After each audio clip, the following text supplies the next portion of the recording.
El doctor Pavel Loesa Magaña es médico en rehabilitación, tiene una maestría en ciencias y actualmente es médico adscrito al Centro Médico Nacional 20 de noviembre. Por otro lado, y de manera conjunta estará trabajando aquí también con nosotros el licenciado en terapia física Marco Ireta Villalón. Él nos hablará sobre el uso y aplicaciones clínicas de herramientas tecnológicas en la neurorehabilitación robótica. Él es especialista en neurorehabilitación robótica, jefe de aplicaciones clínicas en la Clínica Cerebro e instructor certificado de Locomat y Armeo, entre otros. Recibámoslos con un fuerte aplauso.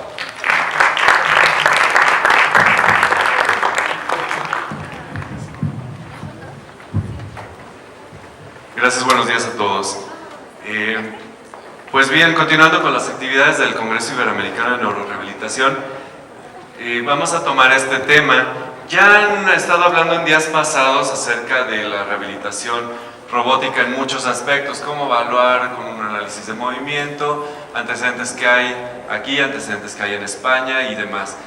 Ahora, esta tecnología nos da la ventaja de poder hacer un tipo de terapia más eficaz, más sensible, pero también tiene limitaciones y hay que saber entonces escoger al paciente antes de poder decir este paciente va a tomar terapia robótica o no, en función de qué tanto beneficio va a poder obtener y de sus características clínicas.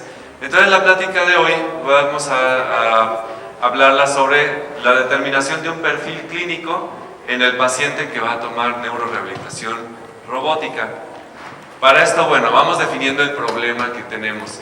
Sabemos que hay 7,000 millones de personas en el mundo aproximadamente, que de esas 7,000 millones de personas, 1,000 millones tienen alguna discapacidad. Estamos hablando de una séptima parte de la población mundial con discapacidad. De esos 1,000 millones, 200 millones tienen dificultades funcionales motoras. Y eso ya implica cosas de la vida diaria, ¿no? Poderse mover. Y hay 10 millones de personas con discapacidad en México. Si estamos hablando de una población de 115 millones de habitantes, sí es una cantidad muy importante de personas con alguna discapacidad, la mayoría motoras. Y entonces, bueno, el chiste de esto es poder acercarle los servicios de rehabilitación a esta población con un buen perfil y un buen objetivo. ¿Cuál es el proceso de rehabilitación? Sabemos que hay muchos esquemas, este es uno de los modelos más clásicos.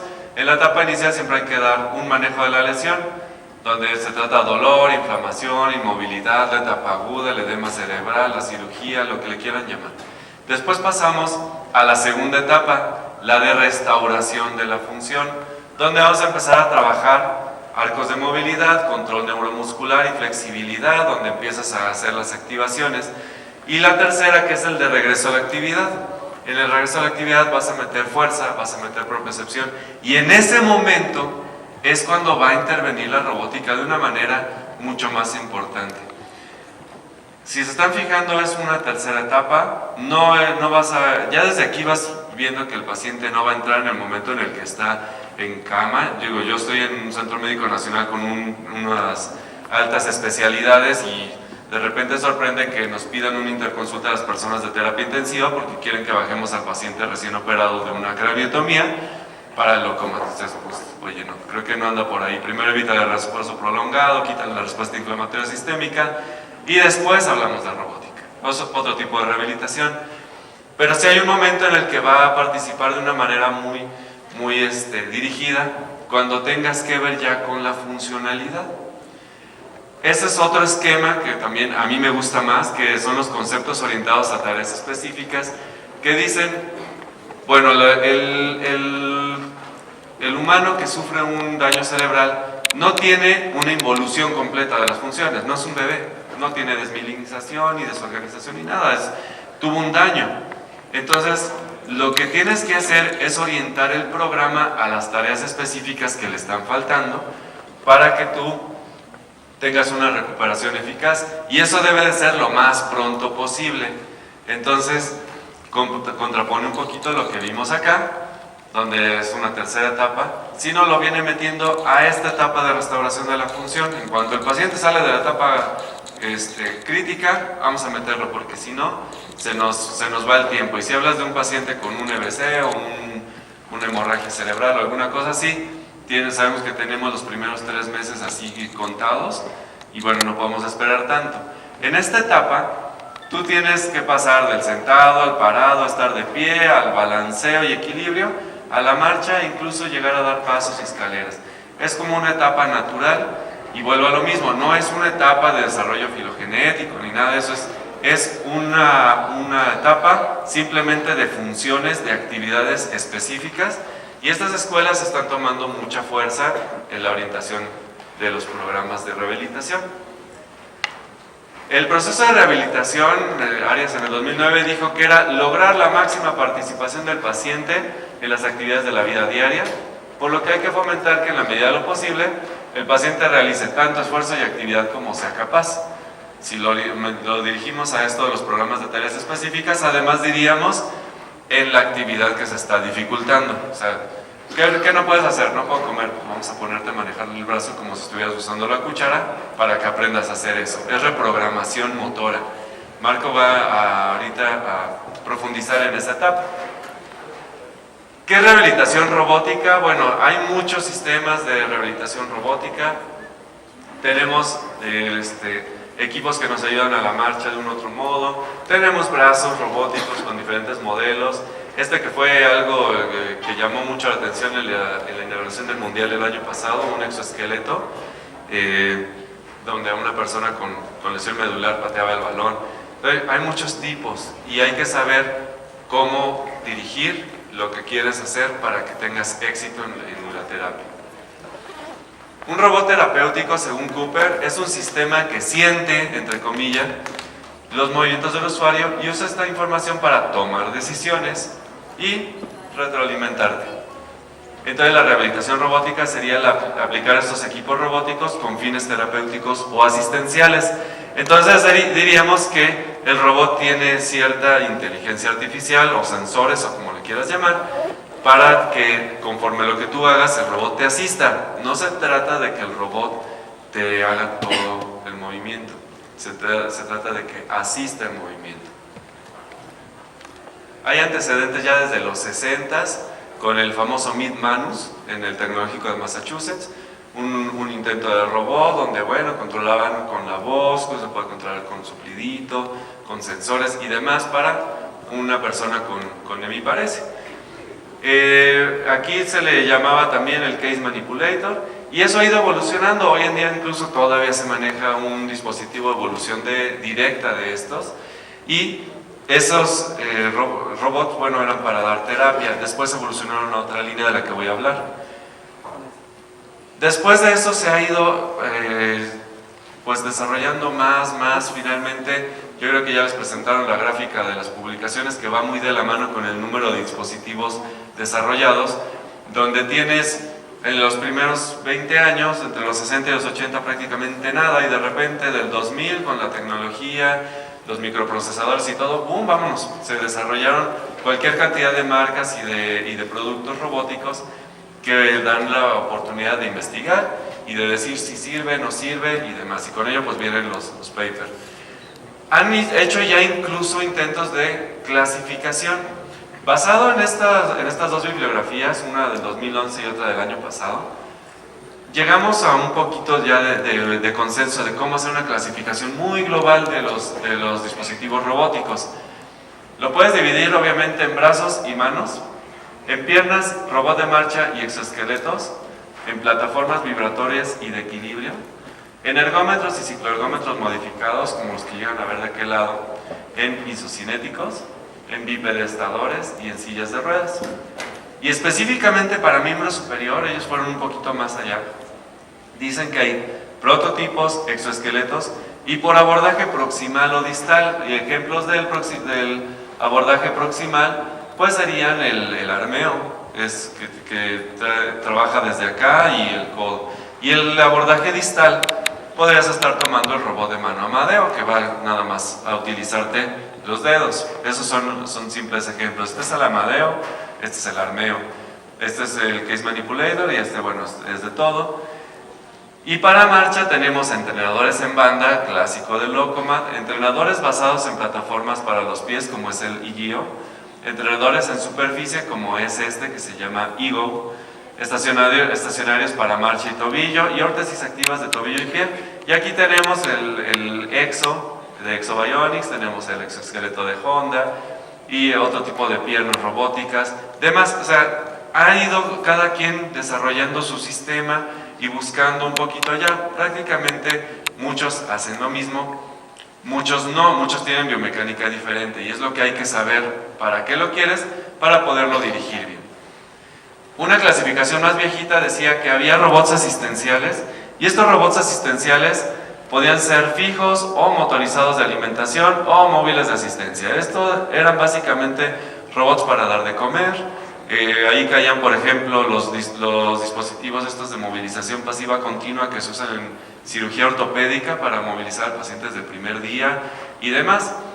Tenías los que te sirven para movilidad, como pueden ser las sillas de rueda motorizada o los estándar motorizados. Incluso hay unos que son silla de rueda, paran al paciente y también sigue siendo una silla de rueda motorizada. Los de órtesis y prótesis robóticas, como esta órtesis robótica para caminar o el mismo Locomat, y robot para educación y otras aplicaciones que ya tienen un poquito más allá.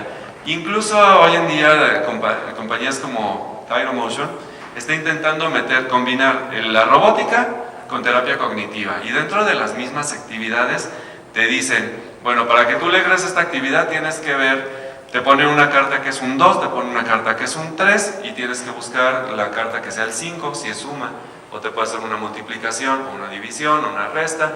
O sea, que vayas tomando, a la vez que estás trabajando el dispositivo robótico, resuelves problemas ya aritméticos o cognitivos y entonces ya toma un poquito más allá. Y eso está más padre porque hacen que la persona piense y que al mismo tiempo esté trabajando. Entonces incluso se trabaja la movilidad de una manera inconsciente porque tu atención está puesta en un problema cognitivo, nuevamente lo digo. Entonces, bueno, robots hay muchos, se intentan clasificar, todavía no hay ninguna clasificación estandarizada, pero ahí va caminando y más o menos todos andan sobre la misma temática. Ok, vamos a pasar a lo que nos trae el fuerte el día de hoy. ¿Qué vamos a valorar en la consulta clínica? Todo paciente tiene que pasar a una revisión clínica primero. No es de que, es que yo vengo al exoesqueleto. Perdón, tú serás la persona que está interesada o tú serás quien me lo está refiriendo, pero tienes que pasar a una consulta para ver tus condiciones, ¿no? Y eso lo va a hacer el clínico. Debe de medir el estado clínico primeramente. ¿Qué tenemos que ver de primera línea? ¿Qué tantas contracturas tiene? ¿Qué tantos rangos de movilidad? ¿Y qué tanta fuerza? Porque si tienes mucha limitación articular, obviamente no lo vas a poder subir a una máquina porque la máquina tiene rangos predeterminados y si tú lo tienes limitado, pues no vas a poder trabajar. Si tienes las contracturas tan severas que no dejan que la pierna extienda completamente o así, pasa lo mismo, no puedes forzar. Es más, la mayoría de los equipos son tan seguros que si tú lo pones a un paciente con estos y el equipo siente la resistencia, inmediatamente hace un paro de emergencia y no se puede trabajar. Entonces, hasta por eso, porque la máquina no tiene la inteligencia para saber si al paciente le duele o no, y entonces podría ser un movimiento forzado. Entonces, esto nos toca a nosotros. Y la fuerza, ¿por qué es la fuerza tan importante? Si tienes un dispositivo como el Armeo Power o tienes un dispositivo como el Locomat, que sí te pueden hacer movilización sin necesidad del paciente, es una asistencia al 100%, pues bueno, puedes tener pacientes en 0, 1 y 2 de fuerza y puedes ponerlos. Pero hay un problema grande. Si haces eso, puedes estar haciendo que tu paciente, en lugar de tener una terapia, tenga una movilización pasiva de 10 millones de pesos. Eso es donde tienes que tener criterio para usarlo.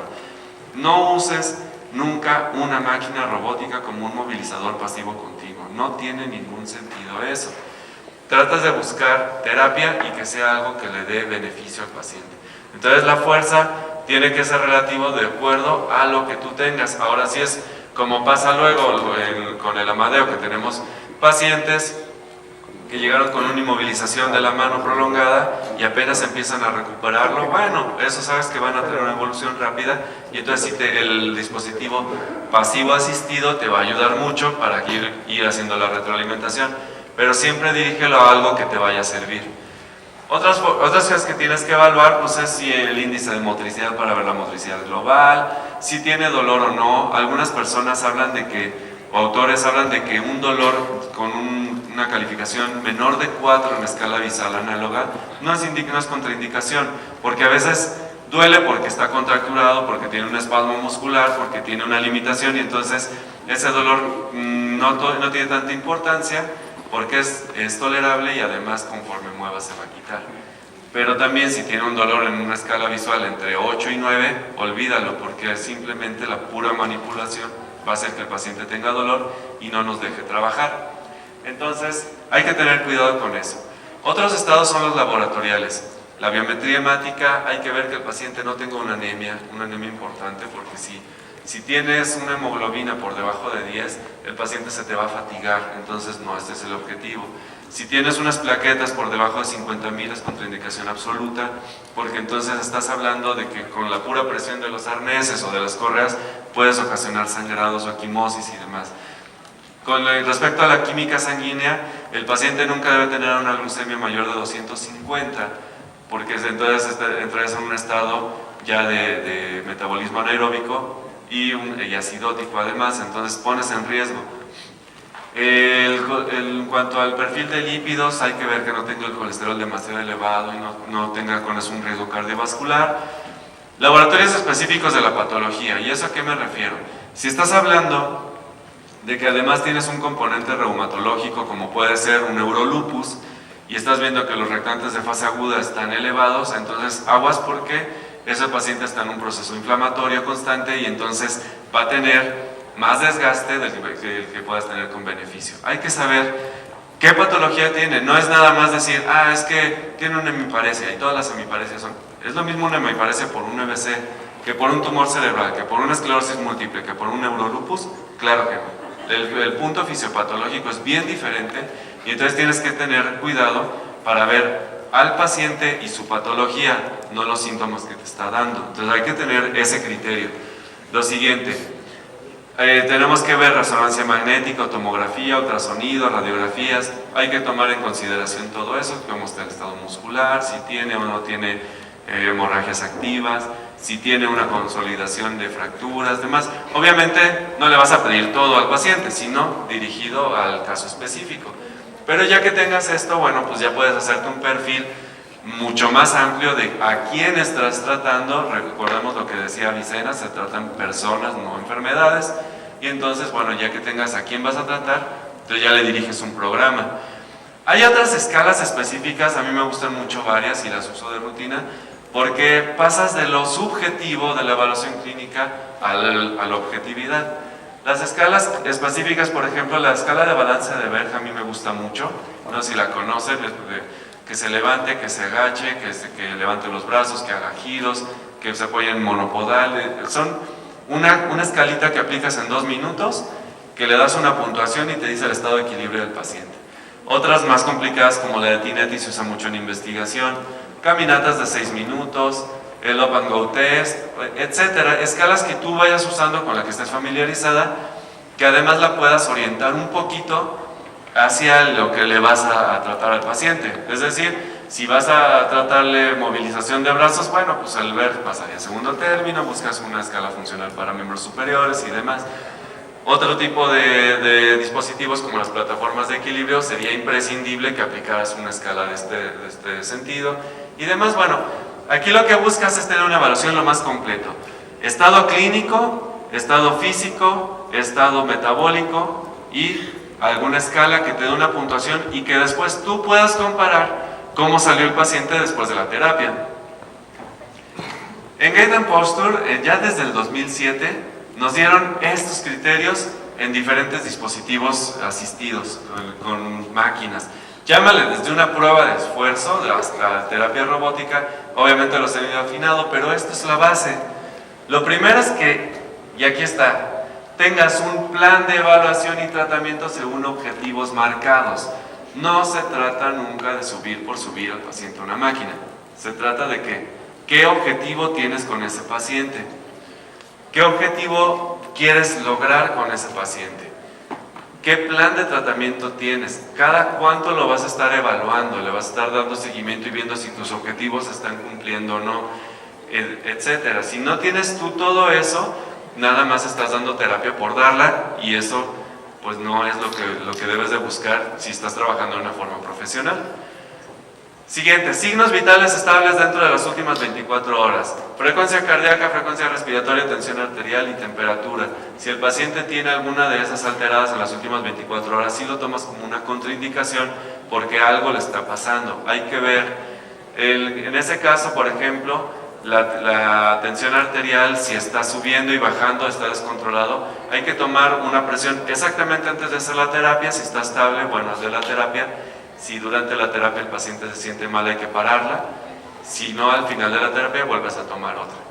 En el caso de la temperatura, si tiene fiebre o si tuvo fiebre en las últimas 24 horas, si es contraindicación porque habla de un proceso infeccioso o inflamatorio, entonces ahí tienes otro tipo de sustancias, de hormonas y demás inflamatorias secretadas que van a hacer que el paciente se desgaste mucho. Ausencia de dolor torácico en las últimas 24 horas, con excepción de pacientes que se sepan de angina estable o una condición cardíaca no documentada. ¿Qué es la angina estable? Que el paciente sabe que solo bajo esfuerzo se le va a presentar. Si no tiene esfuerzo, pues entonces no tiene angina. Si el paciente hizo un esfuerzo grande y presentó angina, bueno, ya sabe que esa es su condición y que en la terapia no la va a presentar, no hay problema. Pero si es un paciente que tiene angina inestable, que de estar sentado le da angina, que si se levanta al baño le da angina, entonces ahí sí olvídalo porque te puede presentar una isquemia miocárdica mientras está haciendo su terapia. No debe de cursar nunca con arritmias cardíacas o trombosis venosa profunda, y en este caso también ahí ya se ha añadido cuestiones como cardiopatías restrictivas, miocardiopatías dilatadas o constricciones valvulares muy severas y demás que estén poniendo el corazón en riesgo. Eso es muy importante también, porque, por ejemplo, si lo vas a poner en el Locomat, al Locomat le pones un arnés que va muy ajustado y unas bandas. Si eso, al momento en que lo suspendes para poner las piernas robóticas, tienes a un paciente con una cardiopatía, insuficiencia cardíaca o depende de oxígeno, y tú comprimes el abdomen, aumenta la presión intraabdominal, la presión torácica aumenta y le vas a causar una insuficiencia. Entonces, aguas. Ese tipo de pacientes sí son contraindicación absoluta. Obviamente, si estás hablando de esa condición clínica, pero es para brazo, bueno, pues entonces ya puedes tomarlo ahí con un poquito más a reserva. Así sea una simple crisis de ausencia, si tiene crisis convulsivas descontroladas, es contraindicación absoluta porque te puede desencadenar una condición generalizada. Entonces, aguas.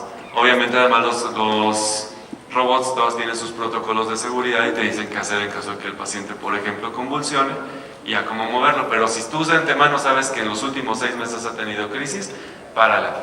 Y yo, ya en la experiencia clínica de 5 años trabajando con máquinas todos los días, ya lo que yo le añado es, ok, usted no ha tenido crisis convulsivas en 1 año, pero si mientras está en la terapia, y no necesariamente en el robot, sino en su casa, presenta una crisis convulsiva, es vital que lo reporten y en ese momento suspendemos la terapia robótica.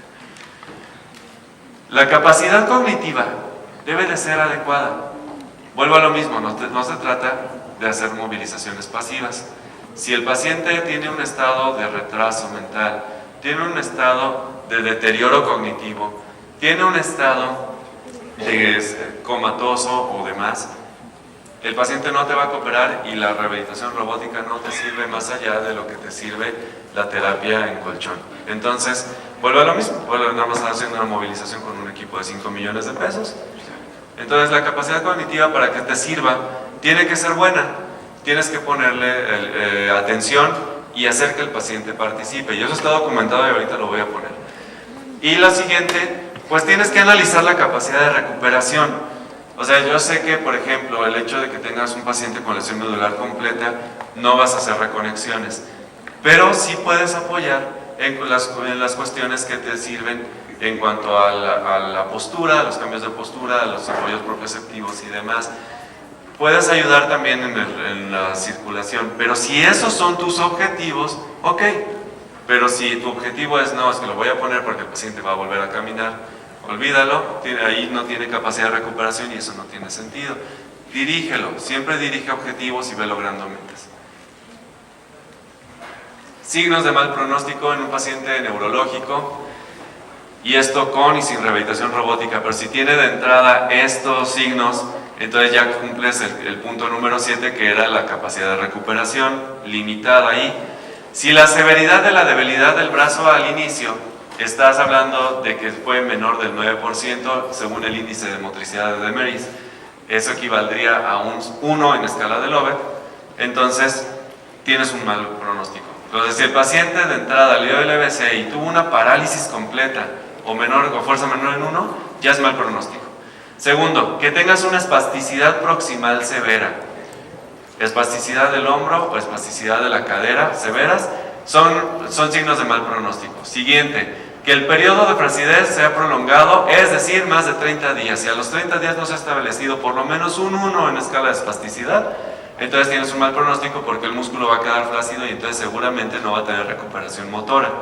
Acuérdense que el tono muscular es el grado mínimo de contracción y es el estado como el stand-by que tiene el músculo, ahí que hay una conexión. Si está flácido es que no hay conexión y entonces probablemente no desarrolle fuerza. La incontinencia urinaria que dura más de 10 días te está hablando de un mal control a nivel medular y entonces aguas porque tienes un mal pronóstico. Que el FIM o el Bartel, con lo que tú lo evalúes, sea menor de 20 puntos al inicio también es de mal pronóstico. Ahora, ¿qué directrices nos dan? Y esto está avalado por el American College of Sport Medicine, la American Stroke Association y la American Heart Association. Son directrices de cómo te sirve un programa orientado a tareas específicas y la robótica entre esos programas. Lo primero es entrenar orientado a adquisición de tareas específicas, ya que el aprendizaje cambia representaciones corticales. El cerebro va a aprender según la experiencia. Si tú pones a hacer algo mal al cerebro, lo va a aprender a hacer mal. Si tú lo aprendes a hacer bien, lo va a aprender a hacer bien. La repetición no nos da cambios plásticos, pero sí automatización. Y eso nos basamos en CPGs o en ganglios basales. Entonces tenemos dos puntos que hacen automatización del movimiento. Siguiente, el progreso debe de ser de consciente automatizado. Levanta la pierna, estira la rodilla, apoya. Levanta la pierna, estira la rodilla, apoya. Consciente, consciente, consciente. Hasta que después ya está poniendo la atención acá y solito va caminando. Esa es la progresión. Para que pases de utilizar corteza premotora a utilizar ganglios basales. Lo siguiente, el trastorno sensitivo y motor no disocian. Si el paciente tiene dolor neuropático y está asociado a trastornos motores, van a estar de la mano.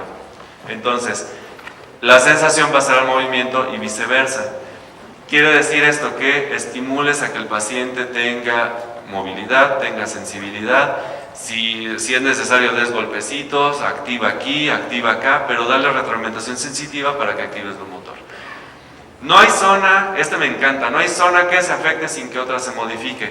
Al momento en el que tenemos una lesión, se desarrolla alrededor del punto de lesión una zona que se llama de penumbra.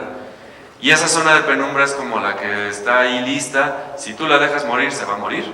Si tú la aprovechas, va a empezar a tener cambios plásticos y va a tratar de retomar las funciones. Obvio, esto no se cura. No es de que, esta zona de penumbra, aprende a usar la mano al 100%. No, porque estaba diseñada para manejar otra cosa. Pero va a aprender a hacerlo. Y mientras más rápido lo forces a hacerlo, más rápido lo va a aprender. Entonces ahí la terapia restrictiva o la terapia dirigida a tareas específicas nos sirve muchísimo. Siguiente, la fuerza pico es igual a disfunción motriz. Si tú generas fuerza pico, seguramente te vas a hacer con contracciones espásticas y entonces ya no estás dirigiendo bien. Hay que hacer fuerza, lo que ellos le llaman, López Chicharro le llama fortalecimiento sin hipertrofia.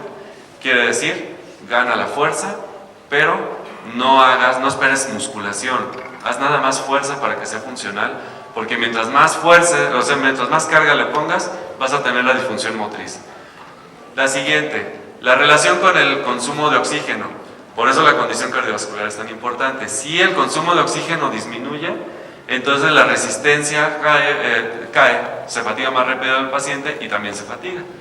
Lo siguiente, la reeducación orientada a tareas específicas, quiere decir, lo que ya lo comenté, si no puedes hacer algo, ponlo a hacer eso que no puede hacer para que aprenda a hacerlo. Y siempre hay que apoyarnos de medidas externas, restricción de movimientos, hay que tener en cuenta la alineación de segmentos manualmente o con órtesis.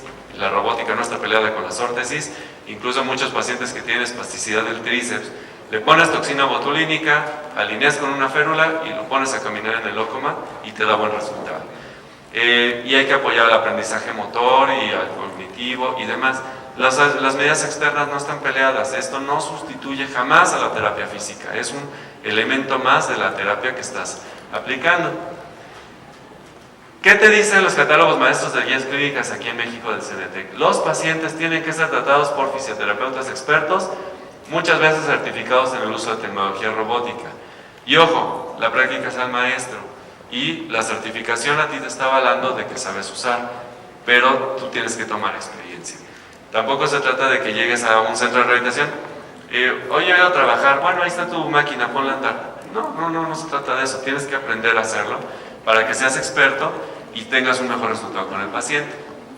Y el tratamiento es individual y personalizado. No se trata de yo subo al paciente al ócoma, ya ahí lo dejo y estoy acá guaguareando y nada más cada 2 minutos que el control me pida, ya le aprieto y ya que el paciente camina, al fin la máquina le da la terapia. Jamás, hay que estar con él y hay que personalizárselo. ¿Qué te falta? ¿Qué pisa? Extiende, trata de alcanzar esto, haz más fuerza. Dirigirle el programa, no deja de ser una terapia física. Ahora, esto ya lo comentaron antes, bueno, las investigaciones han aumentado de una forma exponencial, no me voy a tener más. Se han explorado múltiples equipos de muchas marcas, entonces, bueno, ahora sí hay un mercado suficiente para empezar a sacar evidencia científica y no ensayos clínicos. La evidencia la vas a sacar a través de metaanálisis. Salud. Vas a explorar metaanálisis y entonces vas a poder decir si tiene evidencia lo que estás haciendo. Ya hay suficiente evidencia para eso. Se están todavía estudiando mucho la activación de los TPGs, están estudiándose mucho las células en espejo, están estudiándose mucho lo que yo decía ahorita, la representación de la corteza premotora y la asociación a ganglios basales, se están estudiando los circuitos de Purkinje del cerebelo, se está estudiando todavía cuál es la mejor vía de entrada para automatizar. Pero tenemos muchos, afortunadamente el creador en su sabiduría, llámenle como le llamen, nos puso un montón de formas de aprender a movernos. Entonces hay que ver cuál es la mejor forma para poderlo utilizar. Entre los diferentes resultados no hay diferencias, perdón, entre los diferentes estudios no hay diferencias en los resultados. ¿Qué quiere decir esto? Resultados entre terapia física y terapia robótica, a la larga, a lo mejor no hay mucho cambio. Lo que sí hay es que con la robótica recortas el tiempo y puedes dirigir un poquito más. Pero ya a la larga no, y finalmente, como está apoyada una de la otra, tienen que trabajar. Y entonces los resultados pues, van a ser codependientes. Aquí hubo un estudio muy bueno, en el 2014 se publicó. Es más, en este momento, cuando yo tomé, ni siquiera tiene referencia porque era un artículo en Press apenas. Estuvieron estudiando la aceptación en Italia con un cuestionario tipo Likert a personas mayores, porque ellos decían, es que las personas mayores luego se niegan a querer utilizar esto, porque que no les gusta, que ellos ya no están para... Y empezaron a trabajarlos, y al final decían, bueno, ¿cómo les estudiaron? Comodidad, dolor, fatiga, si lo disfrutaron, si cree que le benefició, si quisiera continuar y se recomendaría la terapia robótica. Y sorprendente que a todos les gustó, que sí dijeron que les gustaba, y solamente la mayoría contestó que había que explicar detalladamente el procedimiento y qué beneficio le iba a dar al paciente. Si tú no explicas al paciente el procedimiento, el paciente no va a entender qué va a hacer y entonces su recuperación va a ser menor.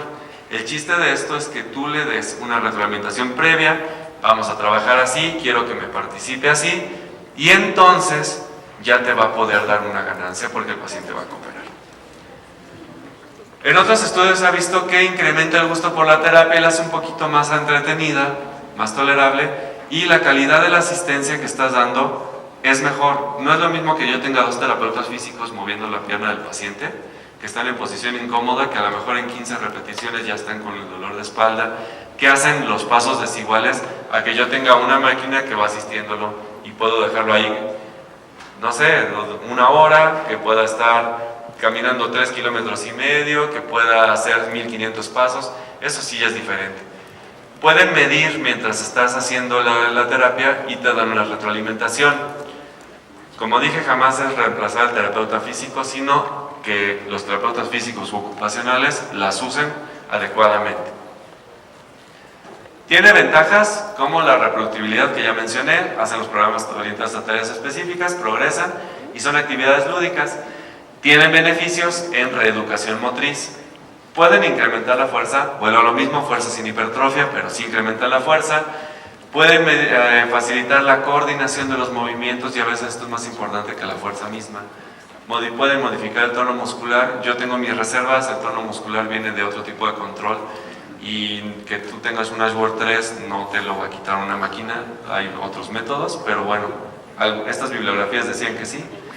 Disminuyen el costo energético y dan una mayor independencia funcional, y hay muchísimos estudios de eso. Por ejemplo, me gusta. Las líneas rojas es la trayectoria dibujada con un análisis de movimiento como los que les presentó el doctor Villanueva en días pasados. Vieron cuál era la diferencia de trayectoria cuando 2 terapeutas van asistiendo los pasos y cómo hace el paciente los pasos en el Locomat, que es la trayectoria deseada, la línea azul. Al final, la sumatoria de la línea azul fue que los pasos fueron idénticos una y otra y otra y otra vez, mientras que los pasos asistidos por terapeuta son con diferencias, entonces no eran pasos idénticos. Tras 20 sesiones, que es parte de este estudio, ellos tomaron ahí muchas mediciones, decían que la línea de caminar de 10 metros mejoraban, que la caminata de 6 minutos mejoraban, en la fuerza mejoraban, en el índice de motricidad de la pierna mejoraban, y aquí fue donde ellos decían que la escala de Ashworth, que yo insisto, tendría mis severas dudas, a lo mejor no a corto plazo, a lo mejor si tú lo mides recién bajado está facilitado y puedes moverlo, pero ya a largo plazo, quién sabe. Que puedes dar progresión además. Por ejemplo, la descarga de peso empiezas sosteniéndole 25 kilos y al final no la sostienes.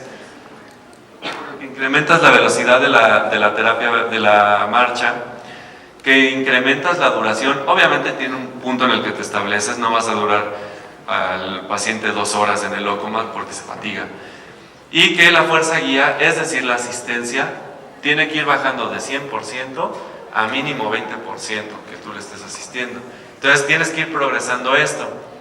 Otros estudios incluso han combinado el Xbox y el Kinect contra el Wii.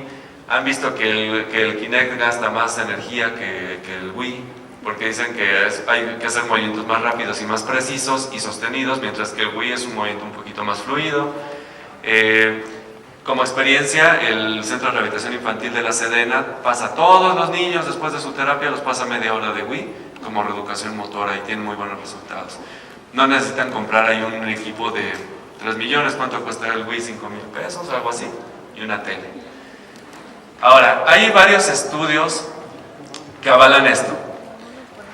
Un metaanálisis dice que tiene cambios en la marcha a favor del Locomat y del Gait Trainer cuando el paciente no es totalmente pasivo. Volvemos a lo de la movilización pasiva cara, ¿no? O sea, si el paciente no coopera, entonces no hay ventaja. Si el paciente coopera, entonces sí vamos a tener. Un estudio de EBC, 2 a 4 semanas, con 25 sesiones, con programas orientados a tareas en el Mid-Manus, obtuvo mejoría significativa comparada con terapia física a corto plazo. A largo plazo los resultados fueron los mismos. En la evolución crónica, es decir, si el paciente llegas, es que yo vine porque me acabo de enterar que tengo esta clínica, eso nos pasa todos los días en Cerebro. ¿Cuánto tiene de su EBC? 4 años. Ah, caray. Pues sorpresa que cuando, eso lo hemos visto nosotros en la experiencia clínica, obviamente ya aquí le está avalado, cuando le metes una terapia robótica comparada con la convencional, la terapia robótica tiene resultados, da todavía un poquito de aprendizaje. No es tan espectacular, pero sí te da. Ahora, si tú lo comparas contra una terapia física intensiva, no hay diferencia. En otro tipo de estudios para brazo se encontró que hay una leve mejoría comparada con la convencional, que la orientación a tareas específicas nos va a dar un aprendizaje y que nos da, y esto ya avalado por la American Heart Association, muy importante, un nivel de evidencia clase 2A, es decir, si bien no hay ensayos clínicos controlados, sí hay ensayos clínicos de muestras dirigidas con una buena evidencia de resultados, con recomendación A, es decir, nunca le vas a dar un riesgo al paciente sobre el beneficio, un nivel altamente recomendable, clase 2A de recomendación a la terapia robótica, si sabes seleccionar bien a tu paciente. Ese es todo el chiste. Si seleccionaste bien al paciente, vas a tener un buen resultado. ¿Tienen desventajas? Claro que sí. Es muy especializado, requieren espacio físico, como el Locomat, 3 metros de altura, por ejemplo. Dependen de la capacitación, dependen de software y energía eléctrica. Si se te va la luz, adiós terapia, pero tienes otras formas de trabajar. Requieren de terapia física, requieres seleccionar bien al paciente y siempre tomar en cuenta los principios generales del entrenamiento. Si no das una carga constante, si no aumentas la carga, si no das la repetición, no te va a pasar nada. Lo que logres se va a perder. ¿Qué podemos concluir? La rehabilitación robótica se basa en equipos y técnicas de alta tecnología que pueden beneficiar al paciente, pero hay indicaciones precisas. 2. El tratamiento robótico nunca va a sustituir a la terapia física. 3. El equipo robótico será tan bueno como el ingenio e iniciativa del terapeuta. Si el terapeuta no le pone empeño y no se idea cómo trabajar, no nos da resultado. Y hay que seleccionar adecuadamente al paciente para que sea beneficiado. Aquí viene la segunda parte de nuestra plática. Les van a hacer una demostración con el exoesqueleto. Les sugiero, quienes están atrás y están de este lado, acérquense un poquito a las bancas de adelante. Hay muchos lugares de este lado. Hay muchos lugares de esta parte, por favor. Y bueno, se van a quedar con Marco y Ireta. Por mi parte va a ser todo. Si hay preguntas ahorita al final del simposio, contestamos entre los dos. Muchas gracias.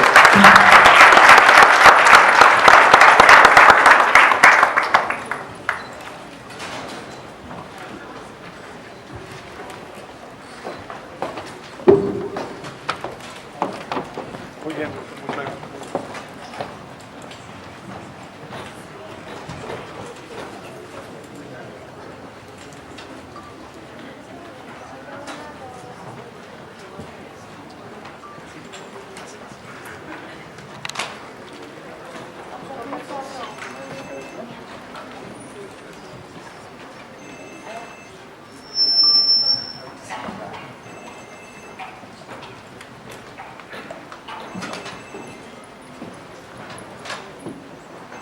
¿Qué tal? Buenos días.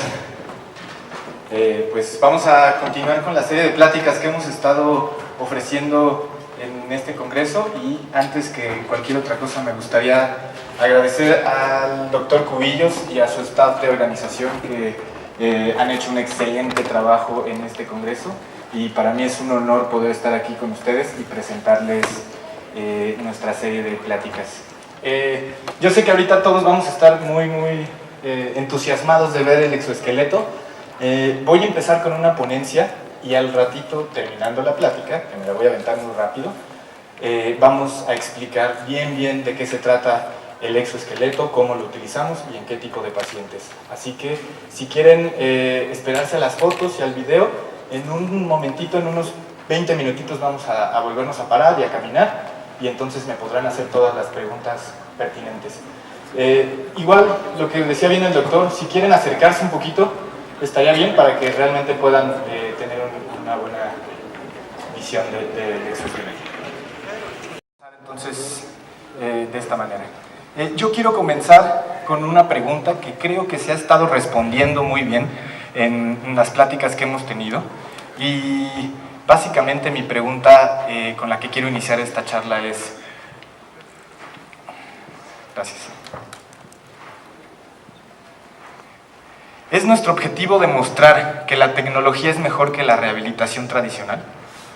Y yo creo que esa pregunta es la que se han estado haciendo durante los últimos años algunos investigadores, Y desde ese sentido me parece lo siguiente: ¿nos estamos haciendo la pregunta correcta?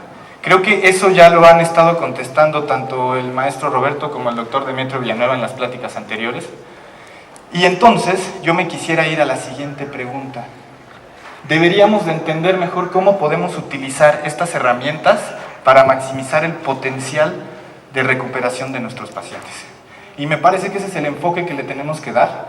Y a mí me gustó mucho lo que habló el profesor Roberto. Hizo mucho énfasis en tenemos que sumar y no restar. ¿Y qué quiere decir esto? Tenemos que sumar las herramientas que tenemos hoy en día a la mano a las estrategias tradicionales y convencionales que hemos utilizado.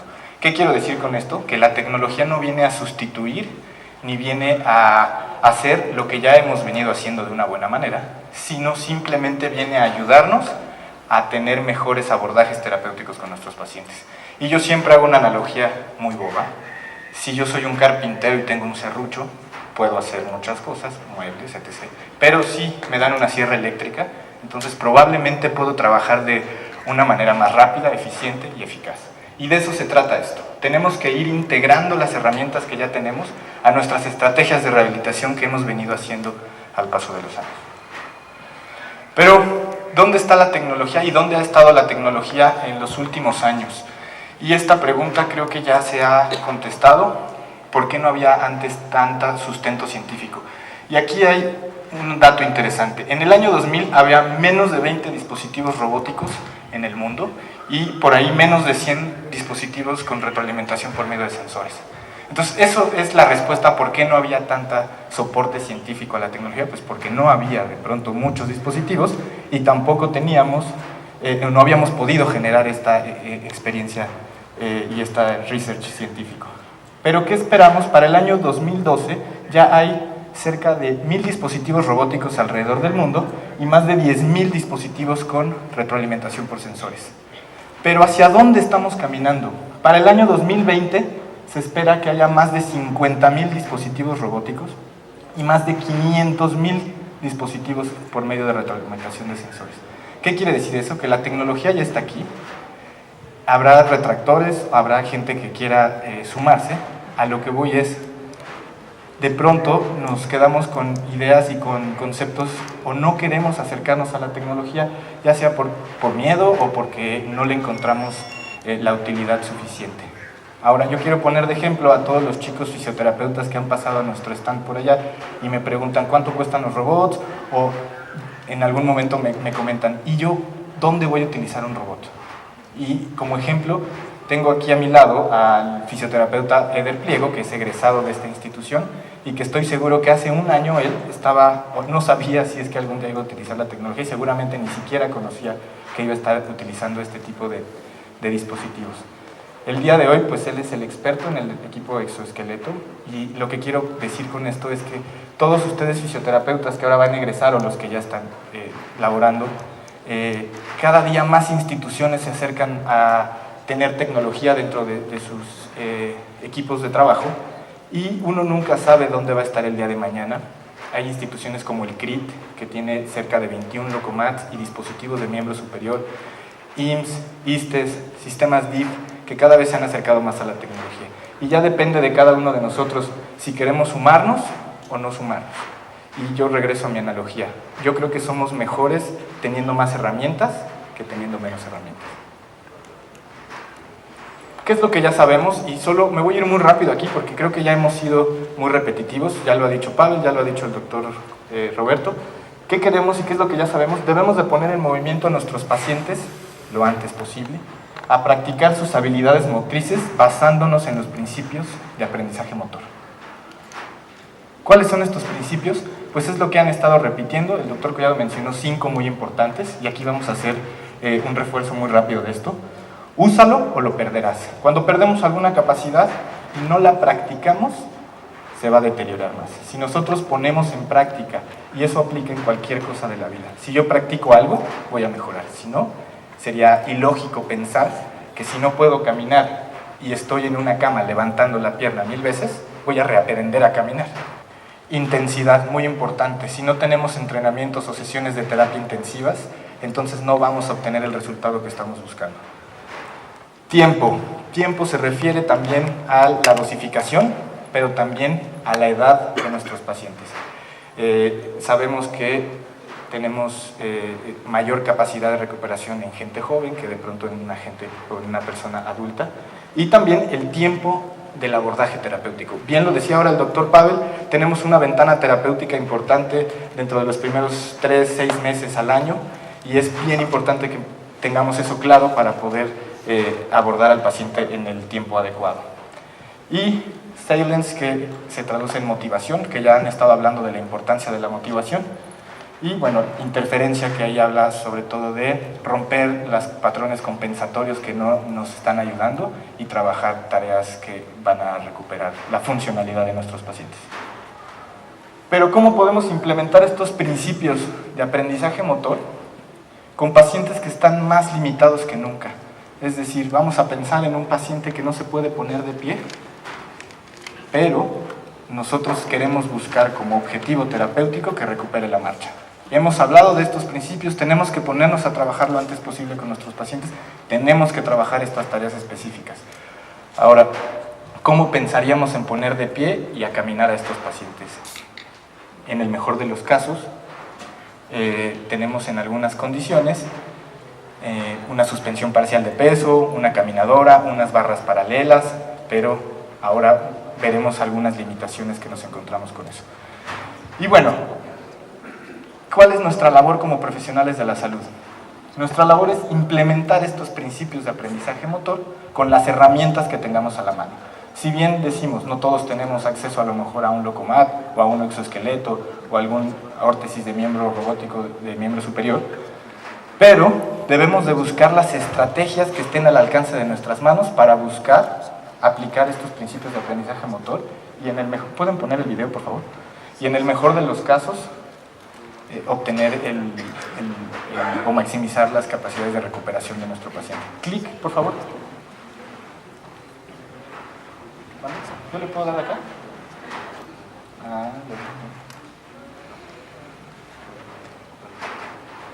Creo que ayuda. Bueno, entonces, si es que nosotros tenemos acceso a la tecnología, nos va a ayudar mucho y ahorita voy a explicar por qué. Pero este video muestra un paciente que me gustó mucho y lo traje para compartirlo con ustedes. Es una clínica hermana de cerebro que está en Bogotá, es Mobility Group se llama, y ellos combinan de una manera muy práctica la terapia robótica con las estrategias tradicionales de rehabilitación. ¿Y qué es lo que queremos? El mejor resultado con nuestro paciente. Ahora, en la medida que vayamos sumando, vamos a obtener mejores resultados. Esto es un equipo para reentrenar el balance que nos permite hacer una valoración del movimiento del paciente, y eso es como normalmente hemos estado haciendo ahora. La mayoría de estos sistemas robóticos nos permiten tener información objetiva que nos va a ir marcando la pauta de cómo tenemos que ir trabajando con el paciente. Aquí lo que se hizo fue una evaluación del movimiento y ahí tuvimos un resultado que no fue muy favorable. ¿Y qué es lo que tenemos que hacer? Lo que hablamos con estos principios, empezar a trabajar con nuestros pacientes basándonos en estos principios de aprendizaje motor. Ahí lo que están haciendo es un test Time Stop and Go, y todo esto son información que nos sirve a nosotros para saber el estado del paciente y cómo vamos a ir progresando o no, y si es que mis estrategias de rehabilitación están funcionando. Ahora, hablamos de utilizar las herramientas que tengamos a nuestro alcance. Lo primero que vimos era una suspensión parcial de peso. Si no tengo un locomat, pues hay que buscar la manera de poner a nuestros pacientes a caminar. Ahora vimos un locomat. Y aquí vamos viendo esta progresión del paciente. A veces con el simple hecho de tener un video de estas características nos puede dar mucha información. Ahora en Cerebro tenemos ya un protocolo muy estandarizado de estar tomándole video a todos nuestros pacientes y poder tener una información también o una retroalimentación a mí como terapeuta de qué es lo que está pasando con nuestros abordajes terapéuticos. De nuevo una suspensión parcial, y aquí estamos hablando de algo importante. Aquí estamos en unas estrategias convencionales como lo hacemos en todos o intentamos hacerlo todos en nuestros lugares de rehabilitación. Y pues el resultado con el paciente, eso es lo lo que nos motiva y yo creo que lo que nos debe de motivar a nosotros profesionales de la salud, y pues eso es lo que esperaríamos con todos. No siempre se logra, pero ¿qué quiero transmitirles hoy? Que debemos de buscar darle el mejor estímulo o las mejores opciones al paciente para buscar llegar a esto. Aunque bien sabemos que hay muchos factores alrededor de esto, pero ese sería yo creo que nuestro objetivo principal. Y siempre finalizamos con una evaluación y vamos a ver qué fue lo que pasó. ¿Recuerdan la primera? Había rayas por todos lados. Vean ahora este patrón de movimiento y vemos cómo terminamos ahora. Bueno, esta estrategia aquí me gusta mucho, es con un equipo que se llama FitLight, y aquí estamos trabajando de una manera ya en una etapa bastante avanzada. Entonces, bueno, eso fue el resultado que tuvimos con este paciente, y lo único que quiero aquí reforzar es: hay que combinar y hay que usar las herramientas que tengamos a la mano, pero si logramos combinar estrategias convencionales con un poco de tecnología, pues en algunos casos podemos llegar a obtener estos resultados. ¿Qué pasa de pronto cuando no tenemos o buscamos de pronto utilizar las estrategias convencionales? Yo no, y lo que quiero decir no es que estemos mal, sino que utilizamos lo que tenemos a la mano. Pero aquí es donde entra realmente el sustento, desde mi punto de vista como fisioterapeuta, de por qué voy a usar la tecnología.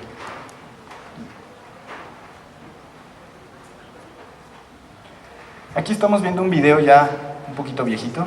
Ellos son los desarrolladores de Lokomat, en un momento cuando ellos estaban intentando descifrar cómo podíamos nosotros desarrollar algo que hiciera lo que ya veníamos haciendo nosotros fisioterapeutas con las manos.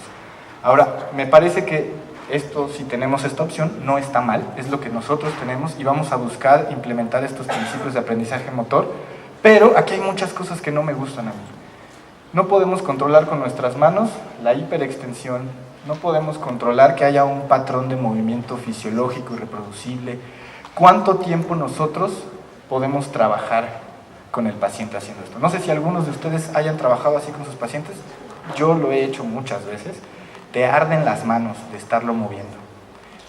Tú como terapeuta te cansas, el movimiento no es reproducible, no es fisiológico, el tiempo de entrenamiento va a ser muy limitado tanto para el paciente como para el terapeuta, y entonces no estamos cumpliendo con estos principios de los que acabamos de hablar. Digo, estamos intentando hacerlo, pero difícilmente lo vamos a lograr.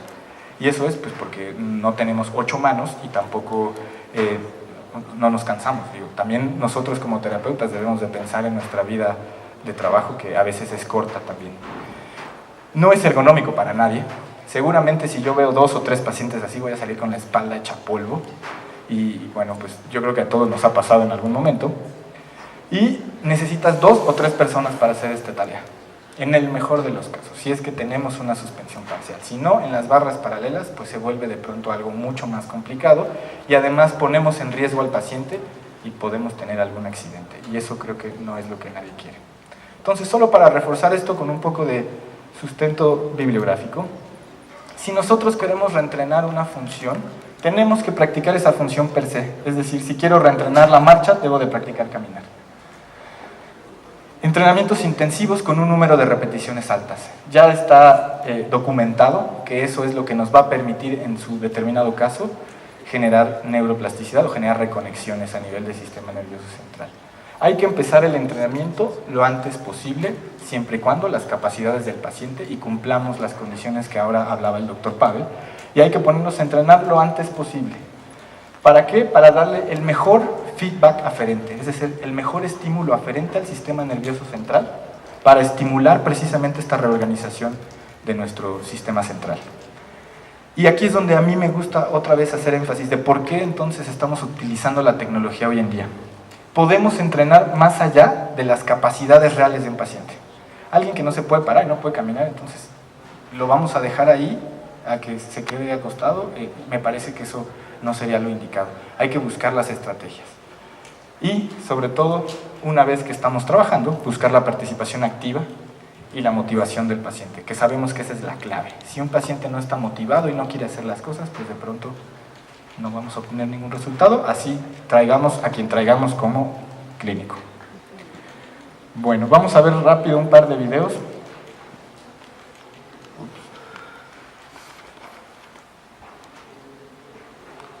Solo para reforzar esto que estamos hablando acá. Aquí tenemos un paciente, queremos reentrenar la marcha. Él es un paciente con una lesión medular incompleta. Y aquí vemos qué podríamos hacer con él. Pues aquí estamos intentando dar ahí algunos pasos. Lo que estamos platicando ahora, me parece que no tenemos pues ni siquiera un buen patrón. Me parece que eso puede en determinado momento ser poco seguro para el paciente y no estamos cumpliendo ninguno de los principios de los que acabamos de hablar. Dio 2 pasos en 30 segundos, muy cortitos.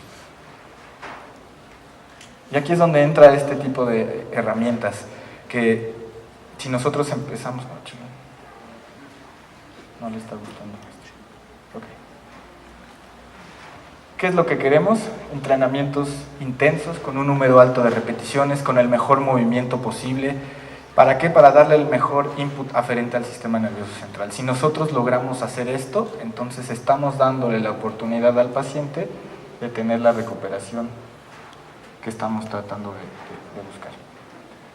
Entonces, bueno, aquí es donde yo creo que entra este tema fundamental de poder incorporar estas herramientas a nuestros sistemas y a nuestros conceptos de trabajo.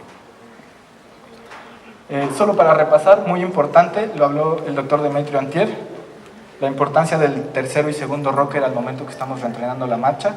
Eso es algo que vamos a platicar ahorita en el taller con el equipo, así que aquí no nos vamos a tardar mucho. Y esto me lleva a las diferentes herramientas tecnológicas de las que se han estado hablando durante estos días. Ya han platicado de muchos robots. Ahora, por practicidad, nosotros hicimos este taller con el exoesqueleto, porque como pueden ver es algo que es muy fácil de transportar y es muy fácil de utilizar con los pacientes. Aquí hay una descripción breve de qué es el equipo. Realmente es una especie de mochila que lo que está aquí cargando son unas pilas. Tenemos 2 motores, uno en la cadera y en las rodillas, y tenemos una fijación aquí para los hombros, para los muslos y para el segmento inferior de la pierna, y aquí tenemos algo que nos va a ayudar a fijar a los tobillos. El equipo tiene 3 articulaciones, por supuesto, la de la cadera, la de la rodilla y la del tobillo, y vamos a estarlo ajustando de acuerdo a las dimensiones de nuestro paciente. Tenemos una interfase, que es este control, que nos permite a mí, terapeuta, diseñar qué tipo de marcha quiero, con qué longitud de paso, a qué velocidad, qué ancho, qué altura de paso, etc. Y eso lo vamos a ir nosotros acomodando de acuerdo a mi objetivo terapéutico. Y aquí arriba tenemos un ajuste, un agarre para que el terapeuta pueda controlar el equipo y pueda ayudarle al paciente. ¿Cuáles serían las indicaciones? Y aquí quiero ser muy claro, no son indicaciones estrictas. Si nosotros conocemos de qué se trata este equipo, entonces sería la indicación en general pacientes que requieran reentrenar la marcha o que requieran estar en bipedestación y en movimiento, siempre y cuando cumplan los requerimientos que te pide el exoesqueleto. Pero, de todas maneras, aquí puse una lista de algunas patologías con las cuales hemos trabajado, y son pacientes lesionados medulares hacia A o completos, pero aquí requerimos que sea por debajo de C7. ¿Por qué? Porque tenemos que tener control de nuestros miembros superiores para poder transferir el peso de un lado a otro, como lo van a ver ahora. Pacientes hacia C y D, mismo principio, tengo que tener actividad en miembros superiores. Sin embargo, aquí estaríamos pensando en 2 objetivos terapéuticos totalmente distintos. Un paciente hacia A, vamos a buscar mejorar densidad ósea, atrofismo muscular, digestión, circulación, es decir, no estamos pensando en reentrenar la marcha. Sin embargo, tenemos un beneficio de estar utilizando este equipo. Y bueno, eso es lo que vamos a ver ahora con nuestra colega Laura. Para mi gusto, el paciente que se puede ver con un mayor beneficio con el equipo, secuela de evento vascular cerebral, por las capacidades que tiene el software y cómo puedes ir acomodando con tu paciente estas características, es decir, pacientes semiparéticos, semipléjicos, monopléjicos. Lesiones cerebrales adquiridas, como por ejemplo traumatismo craneoencefálico, es un paciente que podría funcionarle utilizar esta tecnología. Esclerosis múltiple, Guillain-Barré. Pero en general, pacientes que requieran reentrenar la marcha y que tengan el perfil para utilizar el equipo. ¿Qué requerimientos o qué nos pide el equipo para poder utilizarlo? Que sea un paciente que pese menos de 100 kilogramos, tener una talla mínima de estatura, por supuesto, de 1,60 a 1,90, es decir, entre estos dos, lo cual ahorita nos hace que esta herramienta sea un poquito limitada en términos del tipo de paciente que puedo subir. Y ahora que el profesor Roberto comparaba un poco el exoesqueleto con el Locomat, me parece que en ese sentido ahorita todavía es un poco limitado y hay que entender que es una tecnología que está en desarrollo y que por supuesto en algún momento vamos a tener las capacidades de poder trabajar con pacientes pediátricos. Tenemos que tener un ancho de cadera menor a 40 centímetros. No debe de haber dismetrías en el segmento superior de la pierna de más de 2 centímetros y en el segmento inferior de 1,5 centímetros. No debemos de tener algún problema cognitivo que nos impida tomar las órdenes que le vamos a estar dando al paciente, es importante. Si es que tengo algún problema ortostático, pues definitivamente sería ilógico estarlo parando, hay que trabajar previamente al paciente. Si es que tengo una disreflexia autonómica que no está controlada, pues por supuesto no sería lo mejor estarlos trabajando acá. Espasticidad Ashworth 3, hace rato platicaba por allá. Me parece que si nosotros clínicos podemos trabajar o modular el tono con otras estrategias previo a la utilización del equipo, entonces vamos a tener mejores resultados. Es decir, un Ashworth 3 en algunas ocasiones es trabajable si yo clínico tengo las herramientas para poder modular este tono. Y acreditar una hoja de screening. Aquí es algo que me gusta comentar con los fisioterapeutas. A pesar de que ya hubo una evaluación clínica con el médico en rehabilitación y ya hubo un perfilamiento del paciente hacia la terapia robótica, el terapeuta en este caso también tendrá que hacer una evaluación bastante extensa en el cual vamos a decidir y a definir si vamos a poder utilizar el equipo. Y esta evaluación la tiene que hacer el fisioterapeuta. Así que tenemos que ir perdiéndole el miedo a empezar a valorar a nuestros pacientes. ¿Y de qué se trata esto? Hay que valorar los rangos de movimiento de la cadera, rodilla, tobillo y hombros, porque es lo que vamos a estar moviendo con el paciente. Vamos a medir la fuerza, es decir, un examen manual muscular. La espasticidad con la escala de Ashworth, como ya comentábamos. Aquí es un release médico y las habilidades de movimiento que tenga el paciente. Bueno, me voy a quedar aquí en esta diapositiva. Vamos a empezar a montar a nuestro paciente al equipo para platicarles de qué se trata eso. Ahora sí, si quieren acercarse y tomar fotos, videos, por favor. Nuestra paciente Laura Ramírez es una paciente lesionada medular hacia A.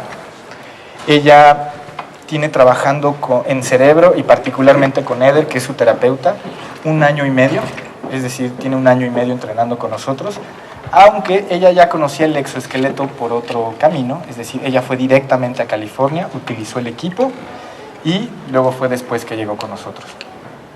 El nivel de su lesión es T8. Hemos ido ahí trabajando en un proceso interesante, sobre todo para modular el tono. Entonces, como bien hemos comentado, nada de esta tecnología va a estirar a mi paciente, ni va a hacer todas las estrategias que de pronto tenemos que hacer para poder tener una buena sesión de entrenamiento. Entonces, muchas veces, previo a la utilización del equipo, tenemos que hacer un trabajo con unas estrategias convencionales o tradicionales, como les quieran llamar, que yo simplemente les llamo estrategias en rehabilitación, para tener las mejores condiciones con Laura y que ella pueda tener un buen patrón de movimiento. Ahora, regresando un poco a la presentación, ¿cómo haríamos para ponerla de pie si no tuviéramos tecnología? Entonces, ahí es donde me parece que a algunos retractores intento convencerlos de que estas herramientas son necesarias y además nos van a traer beneficios, no solo a mí, sino particularmente al paciente. Entonces, bueno, ¿qué es lo que estamos haciendo aquí ahora?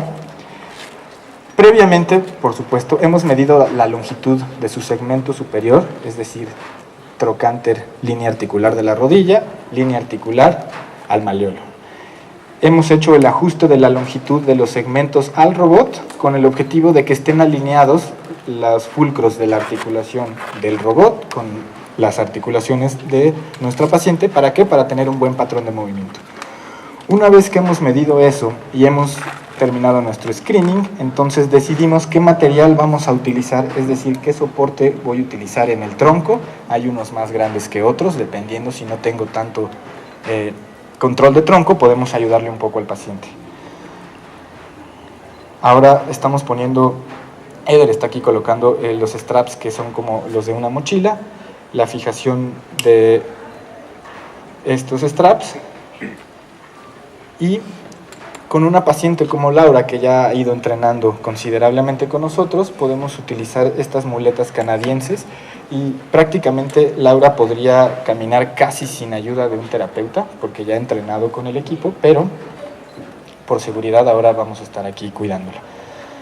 Aquí en la interfase vamos a meter los datos de la paciente, la longitud de sus piernas, y vamos a decidir a qué velocidad quiero caminar, con qué ancho de paso, con qué velocidad de paso, y aquí es donde el terapeuta tiene que empezar a aplicar todos nuestros conocimientos que adquirimos cuando tomamos nuestras capacitaciones o certificaciones en esta utilización de estos equipos. Lo que sigue, después de haber colocado todos nuestros datos, que ya lo hemos hecho previamente, es incorporar a la paciente.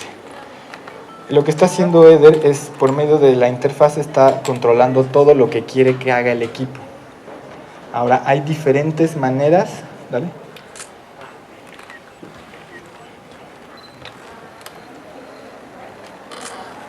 Eso es. Perfecto. Y lo que sigue precisamente es, vamos a estirar un poco a Lau para modular el tono y que podamos tener un mejor patrón de movimiento.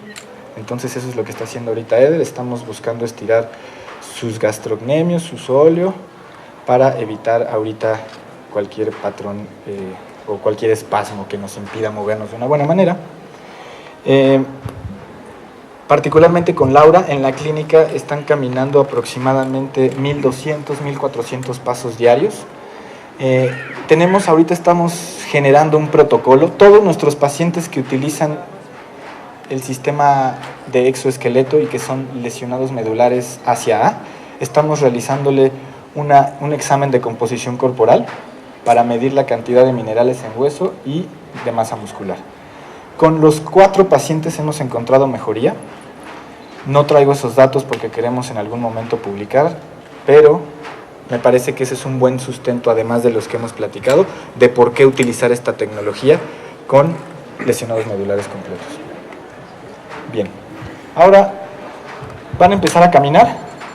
Hay 2 maneras de controlar el equipo. Una es, el terapeuta decide cada que quiero dar un paso, y la otra es ahorita como están. Cada que Laura carga peso en una pierna, la otra avanza. Cargo peso, avanzo. Entonces, este sistema tiene una serie de sensores en la planta del pie que todo el tiempo está detectando cuando cargo peso y cuando descargo el peso. Nos estamos pisando, sí. Un ratito. Ahí estamos. Listo. Sí, yo sé. Ahora bueno, una alfombra no es la mejor superficie para caminar con el equipo y nos atoramos un poquito. Y bueno, pues Laura se pone aquí también un poquito nerviosa y tampoco nos ayuda. Pero bueno, ¿alguien tiene alguna pregunta ahorita? Creo que es el momento para preguntar cosas del exoesqueleto en tiempo. ¿No, nadie? ¿Por allá atrás? Bueno, principalmente con el aparato de exoesqueleto, Sí. ella puede tener una mayor movilidad ya fuera del aparato. Ok, bueno, vamos a otra vez aterrizar ese concepto. Estamos pensando ahorita, estamos trabajando con una paciente con una lesión medular completa, entonces no estamos pensando en recuperar el movimiento, sino en sistemas, es decir, digestión, trofismo muscular, etc. Si tuviéramos pensando en un paciente con secuela de evento vascular cerebral, sí sería nuestro objetivo. El equipo tiene una capacidad que le llamamos adaptativa, es decir, el paciente va a intentar moverse y si no completa el movimiento, el equipo lo va a terminar. Entonces podemos tener lo que hemos hablado previamente, actividad y participación del paciente, que eso es lo que estamos buscando con otro tipo de pacientes, otros objetivos terapéuticos. En este caso, no sería nuestro objetivo. Nuestro objetivo serían mejoras sistémicas y algo muy importante también, que no me dejará mentir Laura, la parte emocional. Es decir, no es lo mismo verlos de pie que verlos todo el tiempo acá abajo. Entonces, bueno, pues me parece que eso es muy importante. ¿Otra? Directo para la señorita. ¿Sí? En una escala del 1 al 100, ¿qué tanto es tu agotamiento? Tu agotamiento físico, ¿no te agota? No, al principio sí, porque es nuevo, o sea, dejas por un periodo de caminar y cuando regresas a caminar sí te cansas, pero nada grave, ¿eh? No te agotas No. Listo. Me parece que tu pregunta es interesante. Sí, hay que ir preparando al paciente en un principio para evitar sobre todo alguien que no se ha puesto de pie en un tiempo considerable. En algunas ocasiones hay fatiga muscular, es decir, hay dolor. En algunos casos puede haber un poquito de tendinitis porque se acumula tensión en tendones que tenían mucho tiempo de no recibir carga, pero todo eso se soluciona de una manera relativamente fácil. Una pregunta más, por obvio de tiempo. ¿Alguna otra más? ¿Este equipo es propiedad de Cerebro o es propiedad de la paciente y se utiliza en diferentes pacientes? Este equipo es propiedad de Cerebro ahorita. Lo utilizamos ahorita tenemos 5 pacientes utilizando el equipo. 4 son lesionados medulares completos y hemos tenido 2 pacientes secuela de evento vascular cerebral en Cerebro utilizando esta tecnología. Ahora, por ahí el CRIT Tlanepantla acaba de adquirir uno. Entonces, por ahí a finales de mayo estaremos dándoles allá la capacitación y ya no será el único equipo en México, sino ya habrá otros. Y pues la idea es que esta pelotita siga caminando. Por ahí la intención de Laura en algún momento es adquirir un equipo para que ella lo use de manera personal. ¿Qué precio tiene el equipo? Esa es la pregunta de los $250,000. Mira, la verdad yo no soy alguien comercial. Te estaría diciendo una mentira, pero sé que anda aproximadamente en $250,000. Aproximadamente. ¿Sí? Claro, Willy.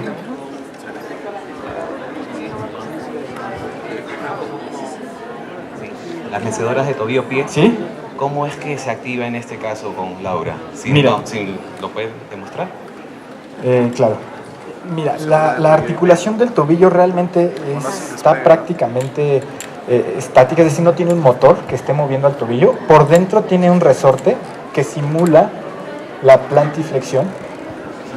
Este es un sistema que ya es viejito, es decir, el nuevo exoesqueleto que viene para el CRIT Tlanepantla tiene una articulación mucho más funcional, que le da más soporte al tobillo, pero que además permite tener el primero y el segundo rocker de una mejor manera. Que si clínicamente me preguntas, esa sería una crítica que yo tengo para el exoesqueleto. Es decir, prefiero aún el movimiento fisiológico que produce un Locomat en ese sentido que ahorita esta tecnología, pero bueno, me parece una buena opción terapéutica. Muy bien, pues muchísimas gracias. Yo creo que se merecen un extraordinario aplauso, sobre todo que nos hace el honor de estar acá. Muchísimas gracias. Y bueno, queremos para terminar, pues cumplir con el protocolo. Y vamos a entregarles un reconocimiento. Me entregaron primero el reconocimiento del licenciado en terapia física Marco Ireta Villalón. Queremos darle este reconocimiento por su presentación en uso y aplicaciones clínicas de herramientas tecnológicas en la neurorehabilitación. Marco, muchísimas gracias.